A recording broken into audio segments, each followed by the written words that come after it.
Good afternoon. If this is your first time joining us, welcome. And welcome back to each of you who have attended this circle of knowledge. Your Office of Alumni Relations created this space to embrace our newest alumni since our traditional 2020 was paused. As we move through our present time, the From Pause to Clause Alumni Speaker Series remains relevant. Yet on this day, you will have another moment of receiving prominent information. As always, the topics support and strengthen the knowledge base of our current students, recent alumni, those who have worn the badge of honor as alums for years, and friends of Clark Atlanta University. We look forward to greeting you at each webinar. Likewise, we wish to thank the alumni panelists who have presented in the past and those presenting today. We did not seek you out, yet you came running with the spirit of a mighty panther, which we are, sharing your expertise when the call to participate went forth. Before we move into today's discussion, let me share a tad bit of history on the Office of Alumni Relations signature event. The Alumni Student Networking event was originally designed in 2008 when Kareem Taylor, class of 2010, in his sophomore year, expressed that students should be engaged and learn from alumni of our one exceptional university. Over the years, we continuously call on members of the alumni community to embrace our alumni in waiting, known as students. We encircle them until they become full alumni. As Panther Cubs, they develop through discovery, academically, socially, and spiritually, finding their ways as their paws grow claws. And they become fully entrenched felines of service locally, nationally, and globally, while remembering to provide financial support to the institution that placed them on their paths of well-rounded citizens. There is more to this program which can be found on the CAU website.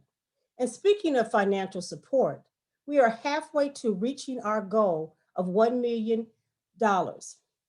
Please remember to share your heart with CAU.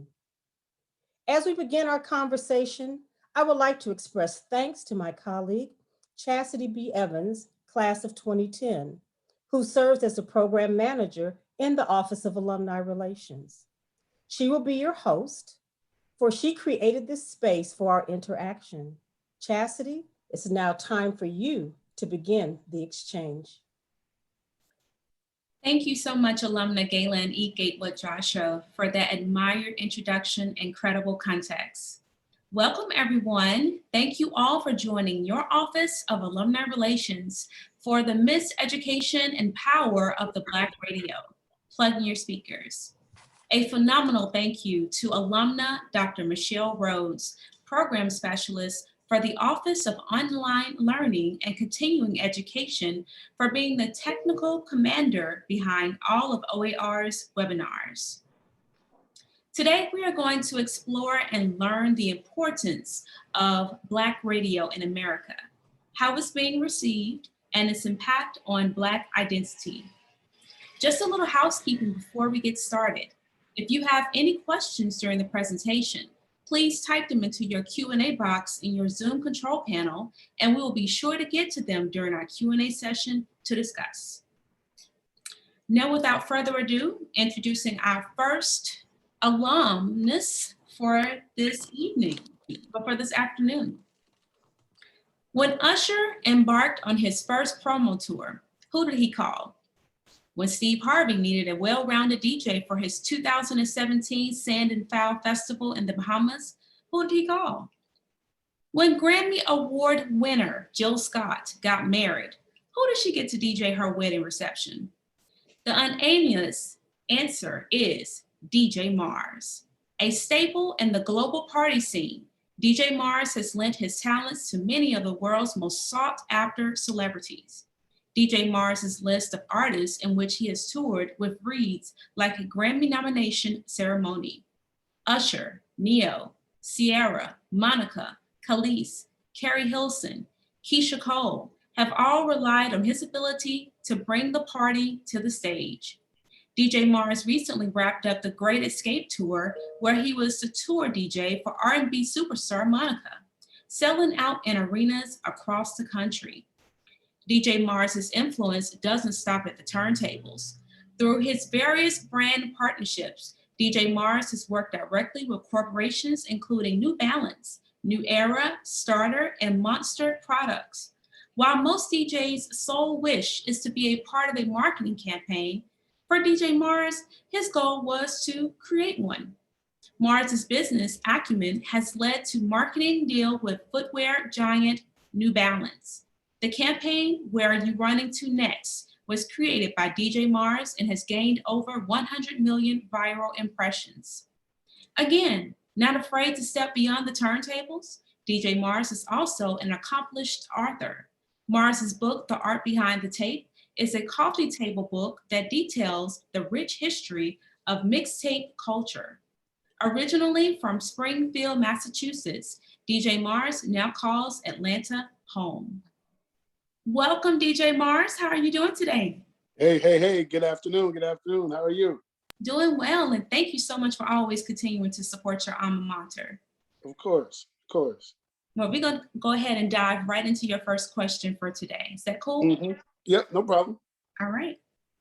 Reflecting on America's history, our history, Black radio stations, and emergence of radio DJs were considered as important as ministers and politicians in mobilizing support for the civil rights movement of the 1960s, post-civil rights movement era of the 1970s, Black recognition and excellence in the 1980s, the continual to advance with setbacks in the 1990s, and the early 2000s, and now.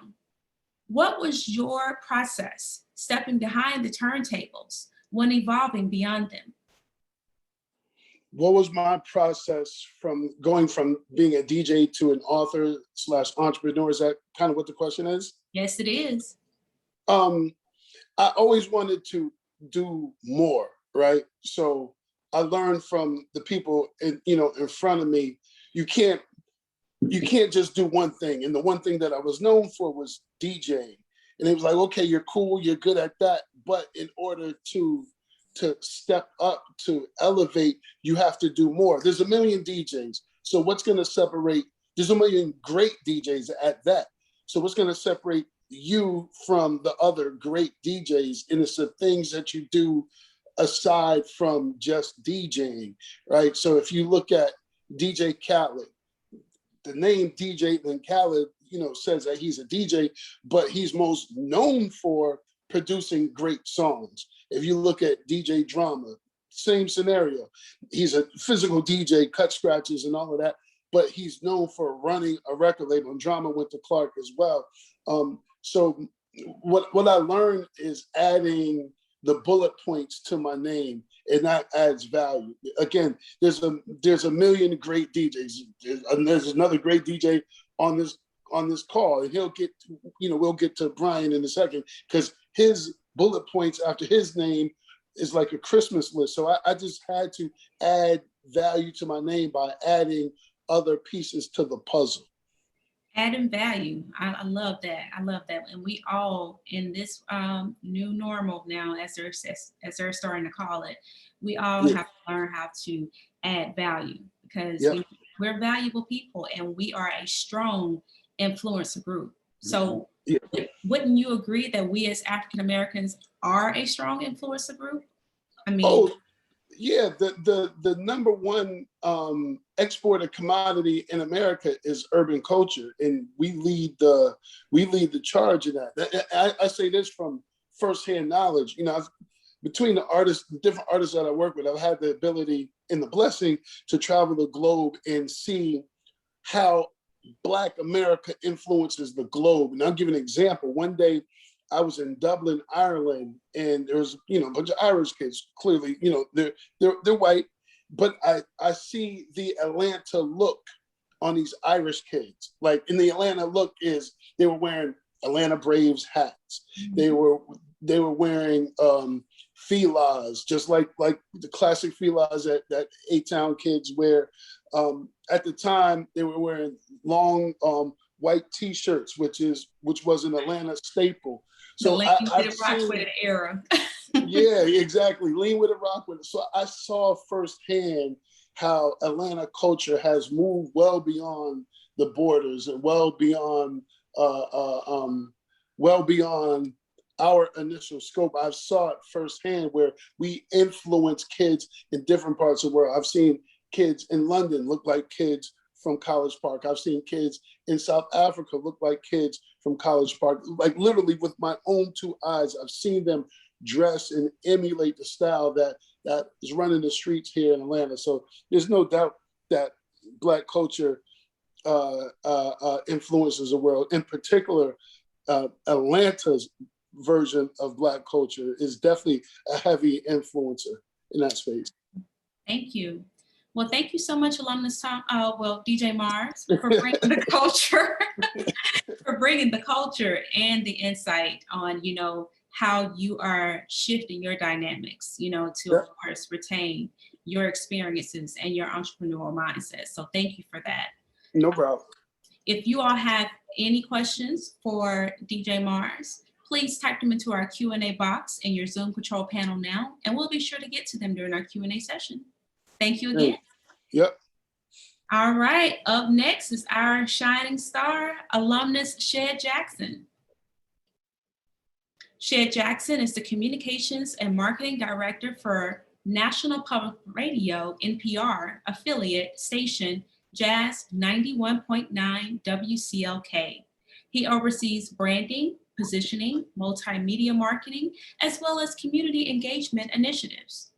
Due in part to alumnus Jackson's marketing curation, the radio station reached its highest ratings ever in its 45-year history with a weekly listenership of 222,000. That's remarkable. Congratulations. Jackson received a certificate of congressional recognition for outstanding and invaluable service to the community, as well as the coveted Gabby Award for Georgia Association of Broadcasters. He was recognized as 40 Under 40, Georgia Best and Brightest by Georgia Trend, is an Atlanta Regional Commission's art leader of Metro Atlanta, and a member of the National Academy of Recording Arts and Sciences Atlanta chapter. He earned a Bachelor of Science degree in biology with a minor in chemistry from the University of Alabama at Birmingham. Alumnus Jackson earned an MBA with a concentration in marketing and has completed Master of Arts degree studies in teaching science education at Clark Atlanta University.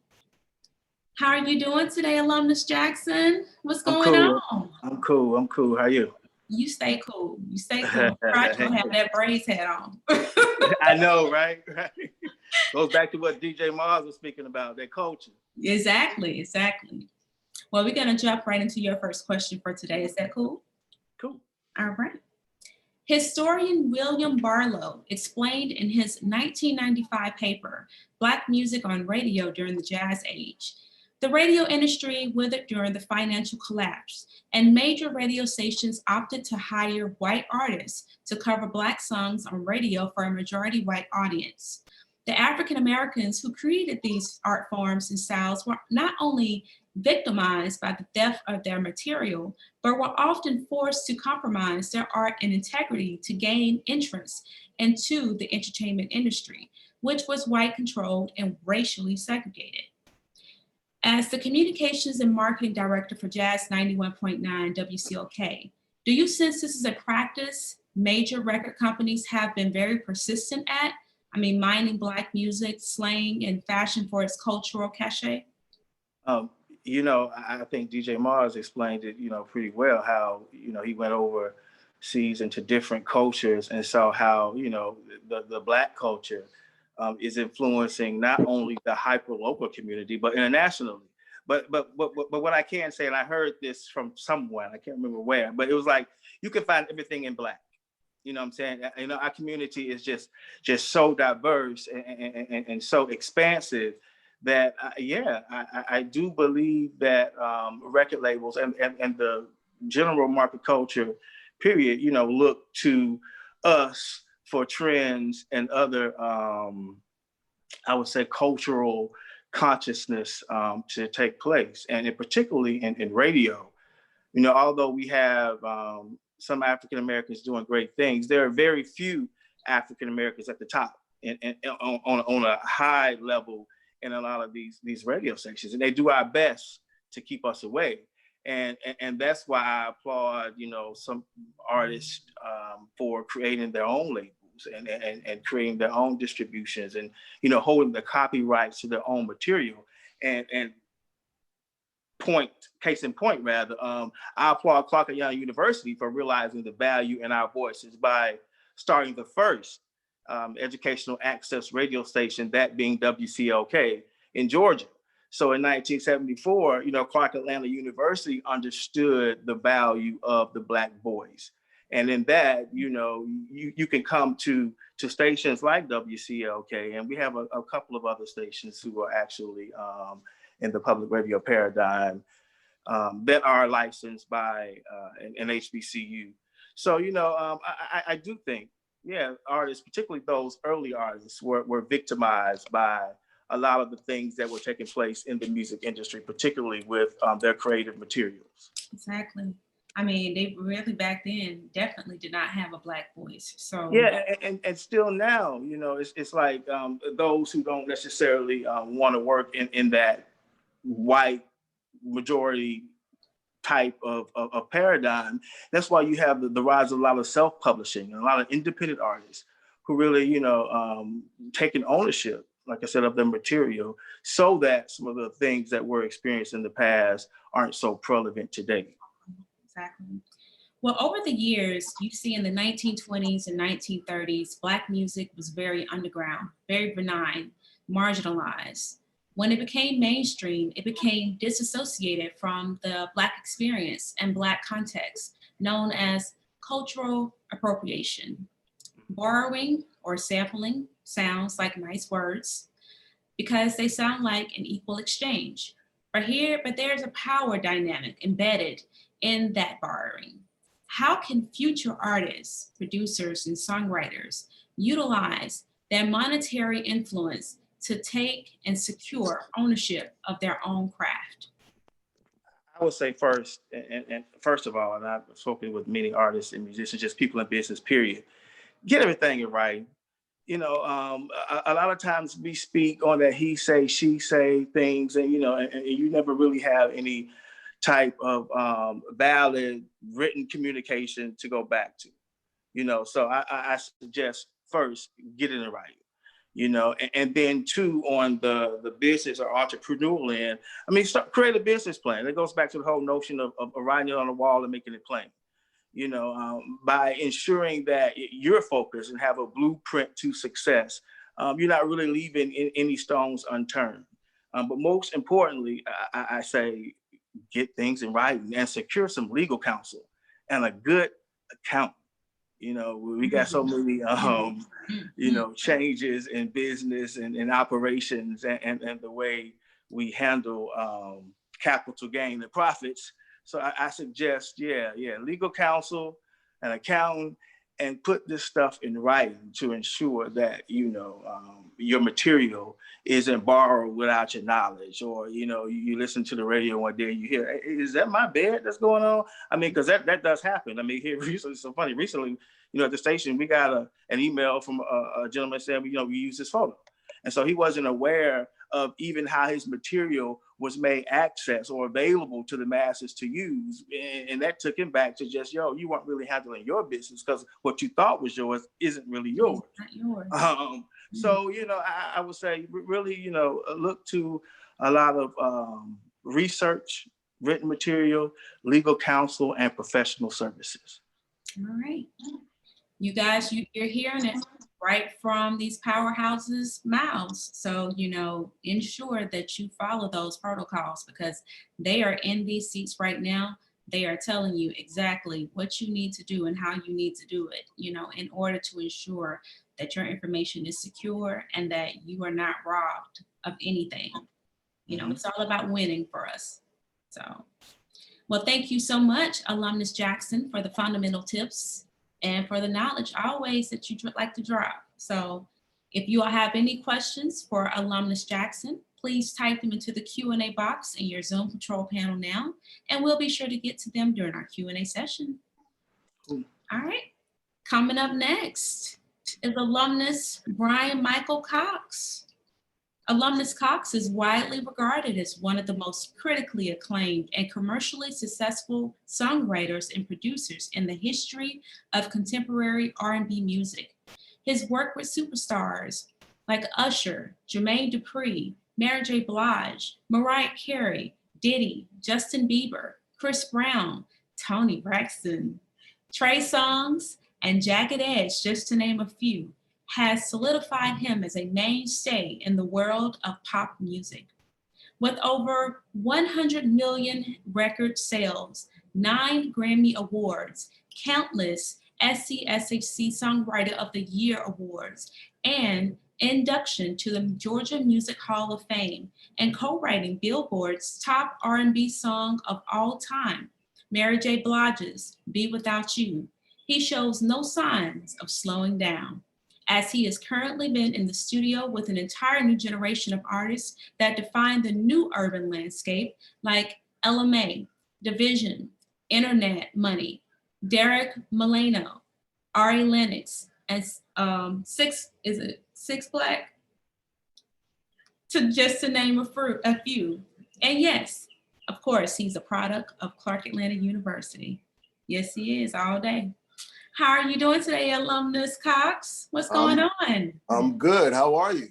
Doing well, doing well. You Awesome. definitely, I always see you. You're always on the grind, always. Yeah, I'm doing something always. You know what I'm saying?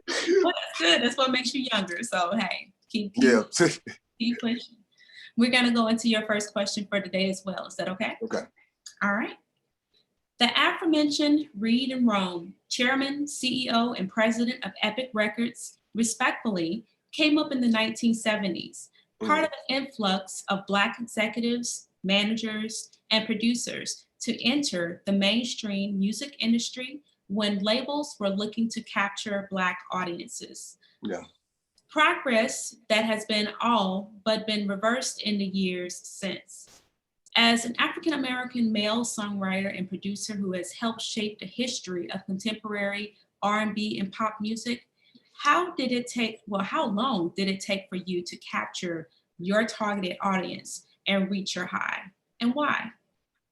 I would say that in any process, when you are trying to discover who you are creatively, it's going to take some time. You know what I mean? It took me, I would say from the time I got to Clark, I got to Clark in '97. I immediately started my journey when I got there to becoming a producer. So I said from '97, I would say it took me about a good 3 to 4 years to find that pocket. You know what I'm saying? With development, with help. I was able to connect with a company called Noontime early on, before anybody knew who I was, and develop that craft, of creating records. And it was just being around, like at the end of the day, I was going to school, and I was, had met Drama and was hanging out with him, and we going back and forth for records. And then I started meeting people who were creatively sound on campus. And a lot of that really, on top of me, I was in the Philharmonic Society. I played piano for the Philharmonics. I was marching band. So I was surrounded around kids who were into urban culture and who were into what was happening at the time. Mm-hmm.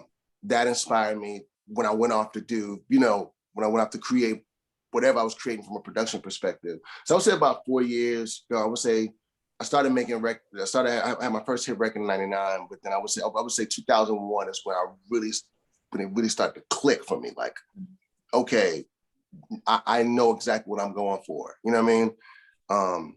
So I would say for me, it was like maybe 3 or 4 years, but it was an intense 3 or 4 years because I was still in school. I was trying to make it. I was trying to get noticed. I did this developmental deal that was kind of like in the air. I was the little guy in the back making beats that nobody was buying. You know what I'm saying? And then I had an opportunity to work with Brian and Brandon Case from Jagged Edge, and then that opened up a lot of opportunities for me. You know what I'm saying? So awesome. And that's still one of the best CDs out now. Like I see Day Heartbreak. Yes. I mean, it made my whole middle school. I didn't know at all what they were talking about, but I thought I was wrong. So what do you think about the term urban in the music industry? I mean, do you sense that it provides Black executives with a true voice, an opportunity to run and manage an aspect of the music business that was largely, being ignored by corporations? Or do you think it's a veiled synonym for Black, which ends up harming and limiting the Black artists and executives it is supposed to protect? What's your thoughts on that? That is a really, really good question. Coming up, right?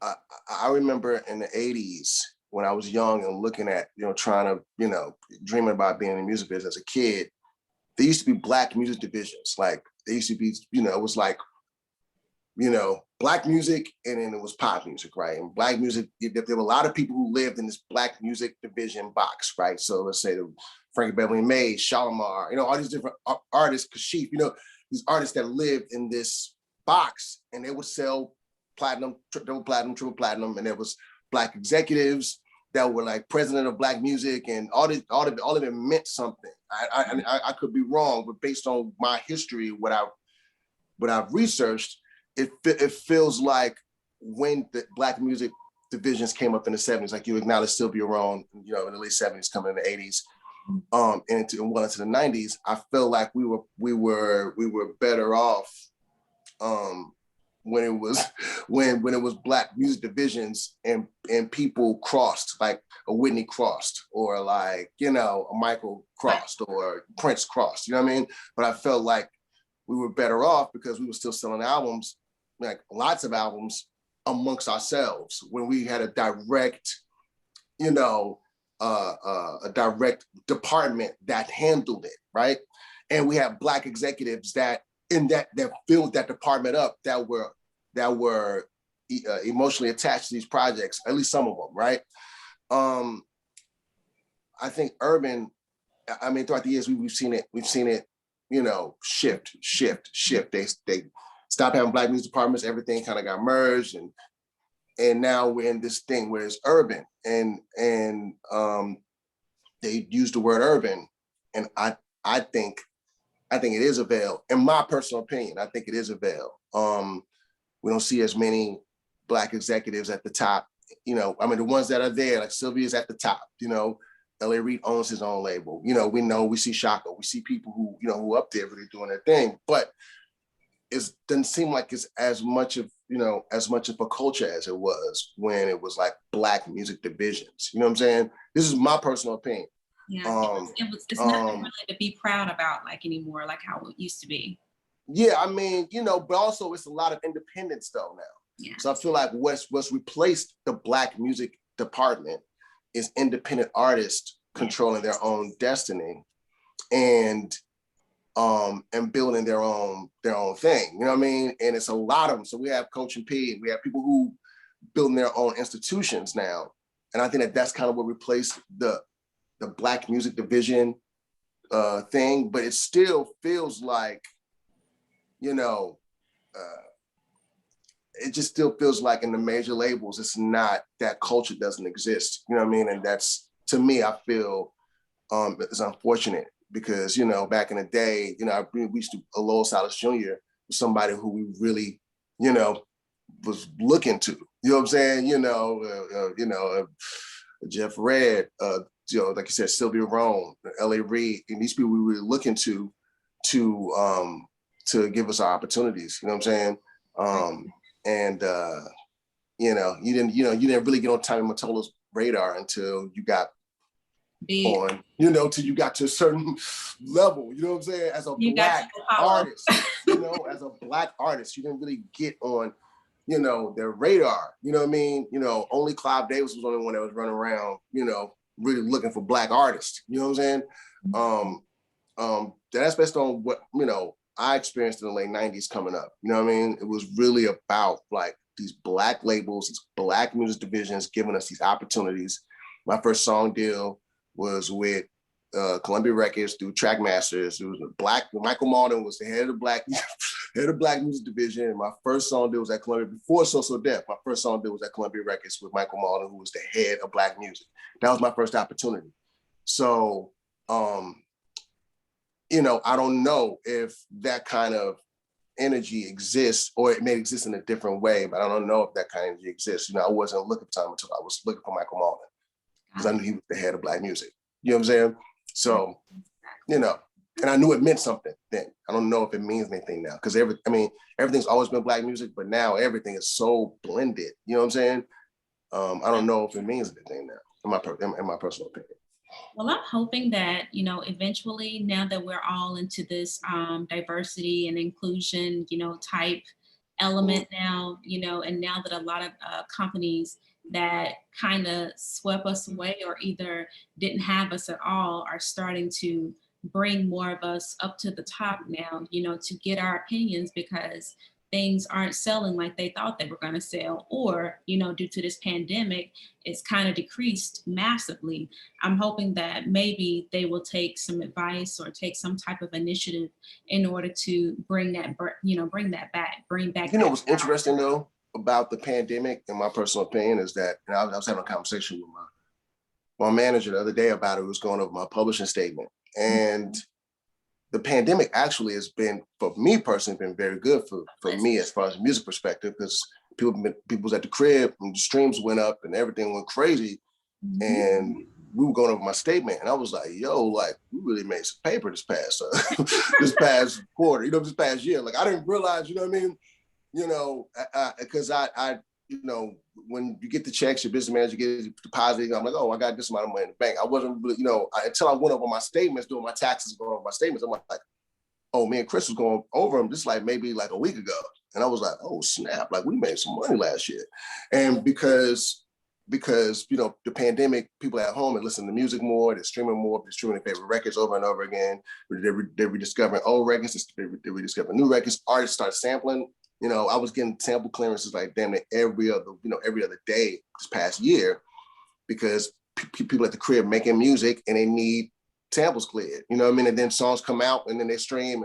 So interestingly enough, the pandemic has been very, I mean, always, I mean, with me DJing online, with my publishing catalog, like, the pandemic has been pretty fruitful for me the past year. I you know, I must say I was very, very surprised at the numbers that came back. So, well, that's good. When you win, we all win. So, 100%. So no doubt. But thank you so much, Alumnus Cox, for your intellect and determination to continue to push forward. We, you know, we're proud of each and every last one of you all on this call. So thank you. If you have any questions for Alumnus Cox, please type them into our Q&A box in your Zoom control panel now, and we'll be sure to get to them during our Q&A session. All right, guys, and now the marathon continues. Lastly, introducing our last but never least panelist for this afternoon is alumnus Chaka Zulu. Zulu is the CEO, or the co-CEO of Disturbing the Peace Records and Edmison Entertainment Incorporated, both based in Atlanta, Georgia. Alumnus Zulu has been making his mark in the music and entertainment business for over 20 years.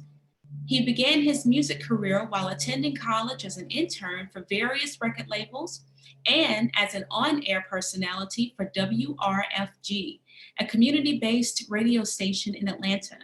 He later became the music director and an on-air personality for Atlanta's Hot 97.5, now 107.9 radio station. Zulu has also been an integral piece in bringing artists and influential people to South Africa and has worked with several South African music groups. Some of his other professional accomplishments are radio promotions for Sony Music, Columbia Records, radio promotions for Universal Music Group, Island, Def Jam, music, Ludacris Foundation board member, keynote speaker at the National Fatherhood Conference in 2004, and music video director. Alumnus Zulu is also a founder of the lifestyle brand Cultural Republic, which was founded alongside other proven entertainment executives, Jason Jeter and Bernard Parks Jr. These gentlemen successfully launched and navigated the brands of international superstars such as T.I., Ludacris, 2 Chainz, Travis Scott, Iggy Azalea, Outkast, CeeLo Green, 8 Ball and MJG, B.O.B., DJ Drama, and Big Crit. How are you doing today, Alumnus Zulu? Thank you so much for being on this call and for always putting your alums on deck. We are so happy and proud to have you today. How are you doing? Good, glad to be here. Can you hear me? Yes, sir, I can. Glad to be here. Thank you for having me. No problem, no problem. Discussion. I want to answer everybody's question. I'm sitting here itching like. Excited. Well, we're gonna go ahead and go into your questions then, so we can go ahead and get you rolling. All right. Mm-hmm. So rap has been around for over 4 decades, and the majority of artists shaping the culture are Black. Mm-hmm. White executives still control music, well, much of the music industry, but streaming puts more power in the hands of listeners to determine an artist's success on the charts. Do you believe the lack of Black leadership has hurt Black radio, or is it transforming to transcend into the new normal digital world? And why? What's your opinion? Ooh, all right, where do I go from it? All right, I'll say this. Lack of Black leadership harms everything, not just streaming, not just radio, but the whole gamut of us being in this business. You know, to the point where you asked Bryan-Michael Cox about, you know, the Black music department. Mm-hmm. You know, those were very strategic things that were done in changing those names and turning it into urban because, you know, Black was specific. And that means it had to be cultivated, curated by us, for us. When you say urban, now I can put a white face there, you know what I mean? And be like, well, we're all urban because it's, you know, it's a genre or a style as opposed to a community, right? But what happens is we don't get to define our Blackness, so to speak. You know what I'm saying? A Black executive would say, well, Bryan-Michael Cox is an amazing writer because I understand the experience in which he's writing from, you know, as opposed to telling somebody, I got to go get a Dr. Luke, you know what I'm saying, to write a record. And the same thing in radio. When we're looking at radio and the basis of what radio is, and I'm pretty sure Shed could speak to this, was, you know, the radio disc jockey or DJs were our voice. You know what I mean? Like they were speaking not only to the music that they played, but to whatever the current topic in the community was. So then when you get into large scale radio, right? You know, these conglomerates, then it became a very programmable thing, right? And so therefore we had a playlist was very strict. Your breaks would cut down. You could only talk about certain things. We don't want to have these long-winded conversations. And then now we have robotic folks. Now we have stars, you know, major breakouts like a Steve Harvey, you know what I'm saying, or you know, there's a number of people that have went into, large scale shows that on multiple stations that became stars because they kept their voice. But for the most part, you don't hear a lot of radio DJs that have real authentic voice. That's also became the death of radio. Because when radio became, you know, mainstream or homogenous, but basically, if I was in New York, I'm listening to the same music I'm listening to in LA, and I'm listening to the same music I'm listening to in Chicago, the localized perspective of radio was lost. And that is also consistent with removing the voice of the local DJ and the local culture, as well as Black leadership. How people in Chicago talk is different from people in Atlanta, different people in New Orleans, different, right? So usually you'll hear 1 or 2 people locally on it, but for the most part, their playlists are the same. You know what I'm saying? And I remember when I was at WRFG, and I even interned at CLK as well. But when I was at WRFG, I had to get an FCC license. I had to go through the whole process of understanding radio. And then from there, psychologically, I read a few other books, and then I understood what I needed to be doing programming wise. And, you know, there was also WRAS, WREK. There was a good college network in this town. And then there was commercial radio, which was V103. V103 played minimal hip hop. And if it did, it was top 10 hip hop, whatever was on the Billboard chart. So commercialized. So it gave us such a space. CLK could do it. RFG, RAS, RAK could play whatever we wanted to and break through and have some type of space. That local mindset is what catapults. And one, it mines, it data mines, and it creates a culture where new artists can be developed, right? And then built up into a mainstream space, right? But we've seen this in culture, period. We've seen it at record labels. We've seen it at, you name it, we've seen it, right? So now we're talking about systemic things. There's systemic things in this industry, and then there's the culture of this industry. And we're battling, especially in this global shift of the current space of Blackness, we're battling, literally battling, trying to get people like Bryan-Michael Cox, who sold almost, I don't want to misquote, but definitely millions, almost billions of records, is not the head of one of these companies, right? That doesn't make sense in any fashion, shape, or form, right? Scalable business is scalable business. It's a proven record that he can sell and write and create and sell to billions of people. Something is valuable about that guy. So there's no, no process of getting him to C-suite. And what that is to Brian's conversation, independence was necessary. It wasn't necessarily the best thing, but it was necessary because our music was not being moved, or were people digging deep enough for music that was connecting with us as people. We have to understand the music industry, for the most part, is a criminal enterprise.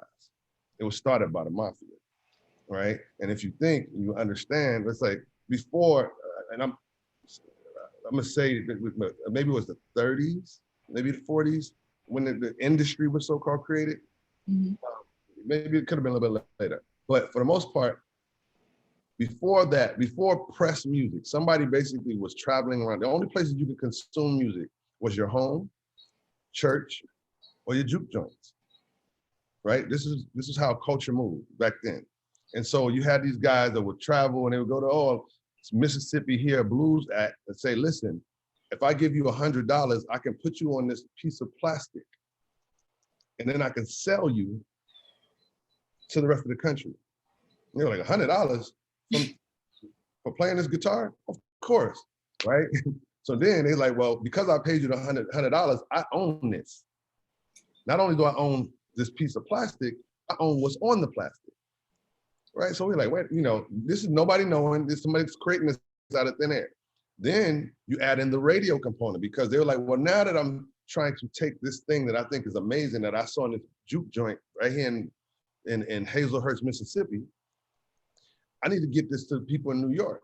Now, radio was there, right? So they say, okay, well, how do we get this onto radio? And that, if you look at Cadillac Records or some of these, you started seeing how payola and all of these different things. There's a book you should read, or everybody should read if you want to understand this aspect of the business, called The Hitman, right? And it's literally about how radio was the carriage to pop culture. And then there's a dynamic in there, because urban radio, rhythmic radio, and I don't like to use the word pop, but crossover radio was, right? And all that is audience. So it even goes back to your question, is like, without Black leadership, how do I get a record that's moving in the street all the way over here to this audience to say, it can sell 20 million records by getting on crossover radio? And what is crossover radio, right? Or what now they call pop radio, right? And so these are the debates that we have a lot, because I would argue anytime you leave your core audience to go to another audience, it's crossover, right? So they had those start. But when you say pop is weird, right? Would you say Bryan-Michael Cox is a pop producer? Most people would say no, right? And then they were like, oh, Dr. Luke is a pop producer, or Benny Blanco, or whoever, or whatever. Well, what is pop? Pop is not a sound, even though people would believe that it is, pop is not a sound. Popular is what's popular. It's two things. It's what's popular, but it's also an audience. There's a pop audience. There's an audience that, by construct, which we could say crossover mainstream white audience, that consumes a certain type of music. And how do we get young Black artists from a DJ that starts with Mars? Mars could be out somewhere, hear records, start spinning it in the clubs, on the radio, and on his shows and tours. Then he'll upstream it to somebody like a Shed and say, Shed, or he'll be like, Shed, it's a record that's moving. I'm seeing a culture around this. Can you put this on the airwaves? That takes it broader. And then somebody like myself or Bryan-Michael Cox will be like, yeah, we want to sign that or work with that and bring it into a greater space. That's kind of like how it should flow. And then at that point, we hit certain ceilings, because if we don't have, and we've had a few greats, right, in these positions, but we haven't had what we need to have. Yeah. In the Sylvia Rones, in the LA Reeds, and the what have you, to be able to hold these positions, but we don't have a real culture of it, right? It's really streamlined, right? But not to say that white people can't hear great Black music. You know, I met Erdogan, who started Atlanta Records, obviously Clive Davis. There's a bunch of people, white people, they can look out and see within and say, that's some amazing stuff. But so can we. And then we should also be able to define, which is probably the battle that we're in. And I'll let a question, you know, I'll slow down here. The battle that we're in today is when we're trying to say, right now, culturally, our music is degrading and hurtful and out of context of what the global shift of our people is. It's a real battle right now. Like, we're in a global shift of Blackness from youth all the way up to elders. But the music and the culture of this entertainment industry is not reflecting that change. And therefore, it's creating this dynamic of internal conflict and war within our culture and within our business. Because we're right now, and we can get into the streaming, I just went to, 2 years of college, working at Spotify. And it was intentional for me to go back there to understand the current mindset and the future mindset of music and entertainment, that streamable artists are not long-lasting artists. You know what I'm saying? To Bryan-Michael's point, now you're seeing, with everything that's going on, people are seeking for emotion and connectivity. So they're going back to catalog. That's a whole nother conversation about copyright and ownership. Goes back to my story about that guy who paid $100 to put somebody on vinyl, and now he owns everything. Yep. So then when 50 years later, somebody finds the record, or they sample the record, or DJ Mars just happens to dust that vinyl off and does an amazing set online, and people are Shazamming that song, and then it has a new life. And who gets the benefit of that? There's a lot of intricacies in there within how to break this industry down, depending upon where everybody's interest lies. Interesting. Well, I see now we definitely will need to have a part 2 to this webinar, because that's a lot of gold nuggets. Like someone said in the chat, that's a lot of information that you shared, and we definitely need to break it down to further understand, because that industry is booming, it's growing, and we have students here that want to do it each and every day. So in order for them not to get caught up or get swindled out or something like that, they need this type of information to go forth with. And you've already answered your second question, so we're gonna go ahead and go to your other questions that you have in the box. Is that okay? Yes, ma'am. All right. Well, thank you so much, Alumnus Zulu, for breaking it down and for always captivating us and educating us on the journey, especially in the radio industry, well, in the industry, period. If you all have any questions for Alumnus Zulu, please type them into our Q&A box in your Zoom control panel now, and we'll be sure to get them on and read and listened to during our Q&A session. Thank you again. You're welcome. Thank you to our alumni panelists for bringing their passion, expertise, and gems that were released today to go forth with you. We will go ahead and take some time for our questions. Just a reminder, please be sure to type your questions into the question box in your Zoom control panel. Now is the time to engage with your alumni and to network. So looks like we have some questions here, so let's go to them. First question says, greetings. How do you believe that you set yourself apart from others in order to get your foot in the door. This is from Jadea Jenkins, CAU-22. And this can be towards anyone. This is a pop-up question. I can answer that because it was something that it was an act that I did 92, 93 that kind of helped me. And the reason why I'm pinpointing this point is because Chaka was probably standing right there the moment that it happened. What I did was I chose to give the audience an attribute that other DJs beside me wasn't doing, right? So I was vocal when I'm spinning. I'm super hyped, you know.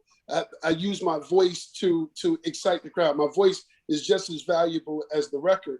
So what I learned was the thing that I offered where it was the one or two attributes that other people weren't doing, right? So you take that science, you take that thought process, and take it further than just DJing. It's what a basketball player would do. It's what a teacher would do to separate himself from other professors. It's adding that value. And I think I kind of mentioned that early on. It's adding value to your position so that when I get hired, again, there's a million DJs, there's a million basketball players, there's a million mechanics. But when you come to Mars's doctor office or Mars's carpet cleaning office, it's the one or two things that I'm going to present to the client that other potential competitors don't have and whatnot. So to separate yourself, you just have to offer more.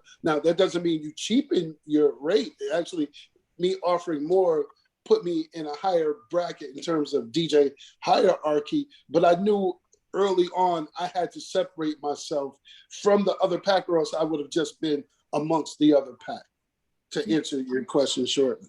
Interesting. Yeah. Thank you. Thank you. And to chime in with DJ Chas, this is shared. For me, it was basically saying yes to everything and interning. You know, interning was just so crucial with being able to navigate through the whole entertainment sector. Because I started out in PR. You know, I was in PR for 7 years. I was able to make some connections and move around. And then, you know, just learn as much as you can. As DJ Mars said, I just learned so much. I became a generalist in communications, marketing, multimedia. And then I found my path to radio. So internships is saying yes while you can. Exactly. Well, this next question is for anyone as well. She said, this is from Munya Tomlinson. She said, I'm the librarian serving the Mass Media Arts department here at CAU. That's right. I work in Club Woody. She said this question is for any panelists.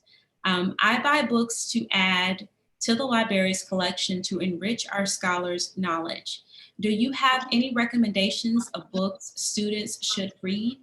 Have you read anything that influenced your career and work? If so, please share because I'm trying to acquire them for the library. Thanks for giving your time today. I've truly enjoyed it.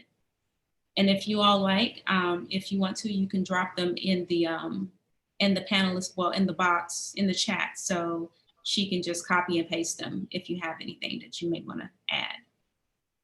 Well, I'll say verbally since I'm operating on this situation. It was 7 Habits of Highly Effective People by Steve Covey. I mean, that just kind of led my life. And Okay. You know. Anyone else? That's a good one. Yeah, I would say, I'm trying to remember the exact title of it. It was by, what is the exact title? I believe it's The Tanning of America by Steve Stout. He perfectly articulates how on a higher executive level, he influenced urban culture from an executive level. It's all the stuff that I saw from a pedestrian side. He just explained it from an executive level so that everything that I saw when I traveled, I see how it happened, again, from an executive level. So if anyone's out here listening to this conversation, clearly it's entertainment based. I feel like that is a great read. So you can just understand exactly how things came about, how Black kids in New York influenced white kids in Germany, how Black kids in Atlanta influenced Asian kids in Tokyo. That book just articulates it perfectly for me. Thank you. There's a book called The Talent Code by Daniel Coyle. And the term is, you ever heard the term hard work beats talent when talent doesn't work? Yep. You know what I mean? It's basically the concept of that. You know, greatness isn't born, it's grown. It's definitely a really good book for people who are trying to apply hard work with their talent. Because, you know, if you're talented and you work hard, you know, you like Michael Jackson or you Beyonce, or, you know what I mean? Becomes a, you know, and there are people who are not as talented as the next person, but because they put in the work, they get further.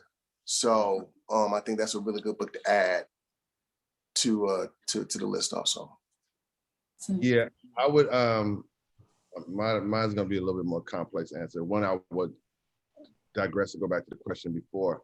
This industry, about separating yourself, this industry is an audacity industry to me, right? You have to actually dare and believe in something that nobody else really can see. I mean, it's like you have to believe in something that's not there. Yeah. Like Brian, you gotta think, Brian writes a record based upon how he's feeling, based upon an experience that he's had.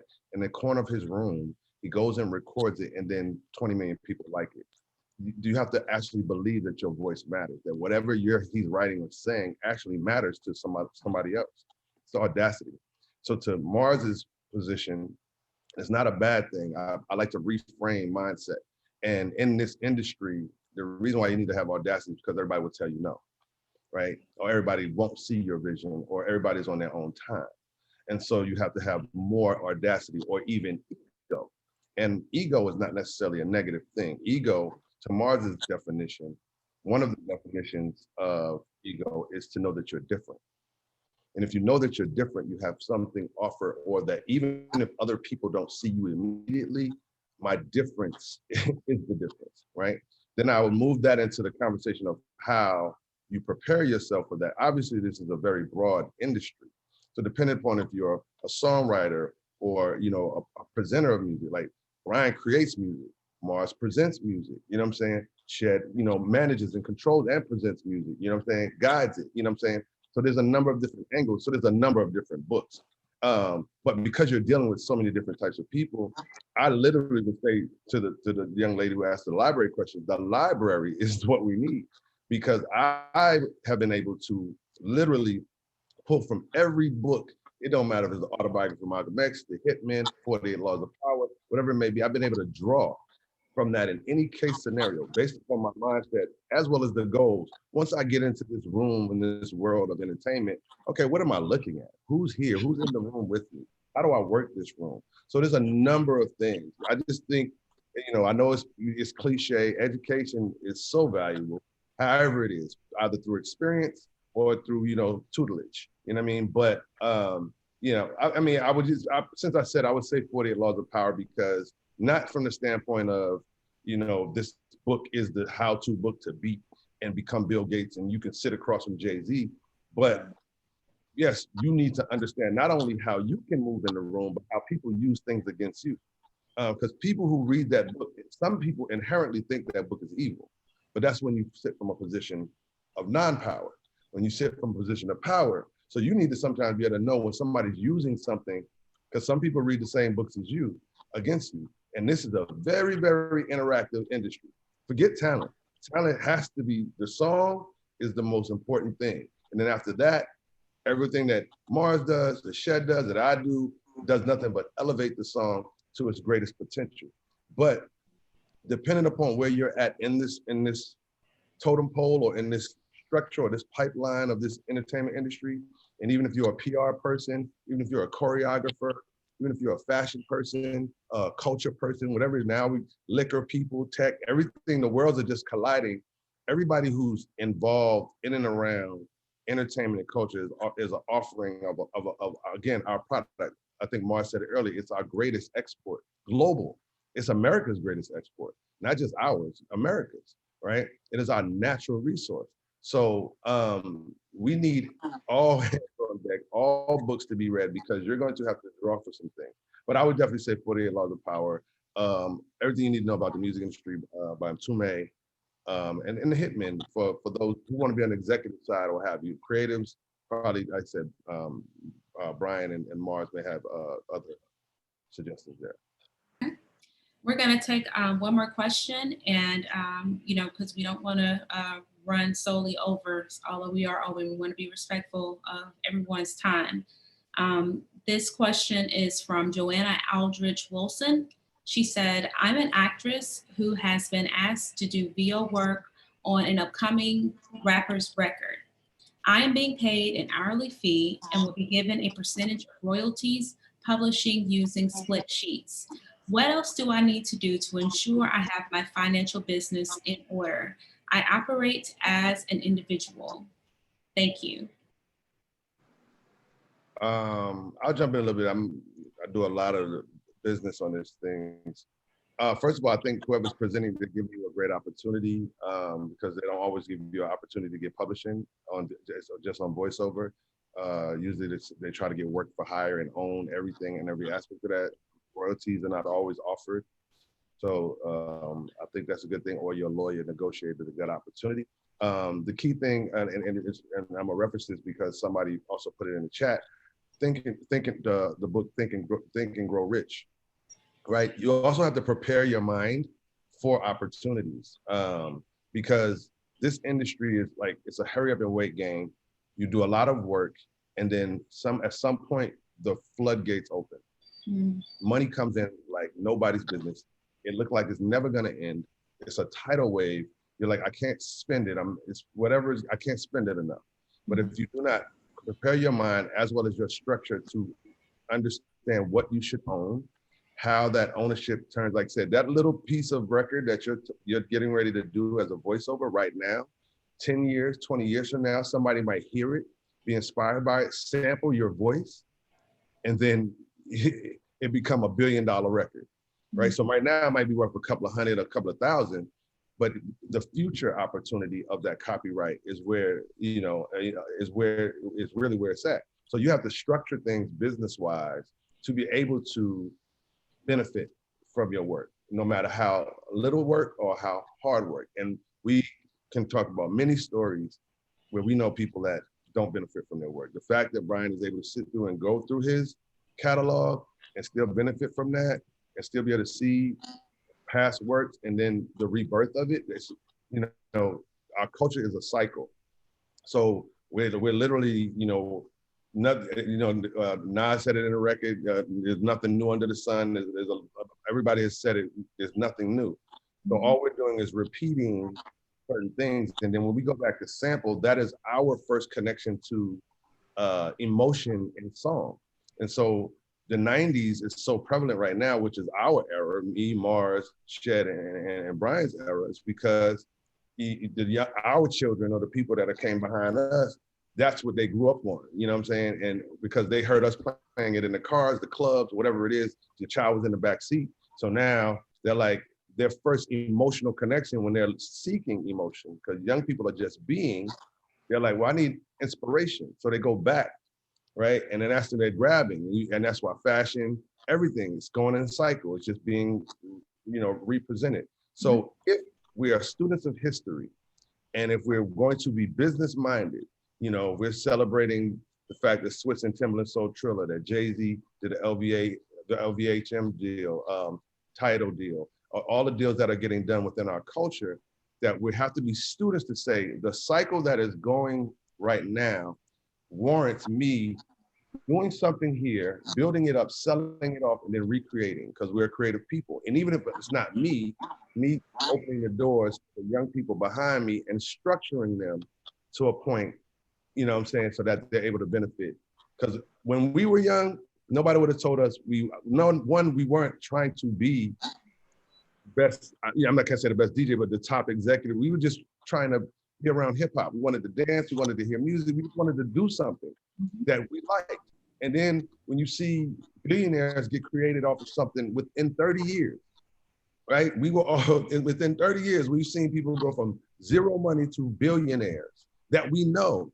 Like it's kind of dumbfounding. So it doesn't feel like what you're doing could possibly pay off right now, but now it's even faster. 10 years from now, what you're doing can make you millions, hundreds of millions, or billionaires. So you gotta have that business structure in space. So along with, anything else that's going on, prepare your mind and structure for business so that you, your children, and 2, 3 other generations, and even if you decide to sell it off to somebody else, at least you're getting some value for your work.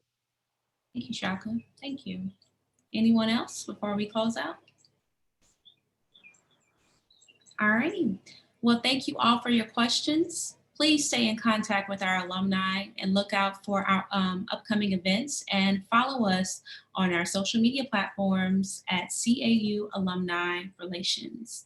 Panelists, if you all can, please drop your IG or LinkedIn link in the panel chat. So, our alumni can definitely follow you and get to know you, as well as our students. Great.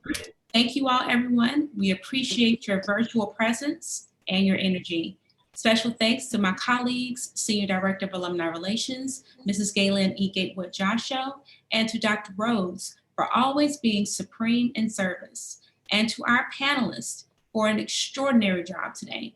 Thank you again for joining us, and we look forward to seeing you guys on our next upcoming one, March 28th. Have a great weekend.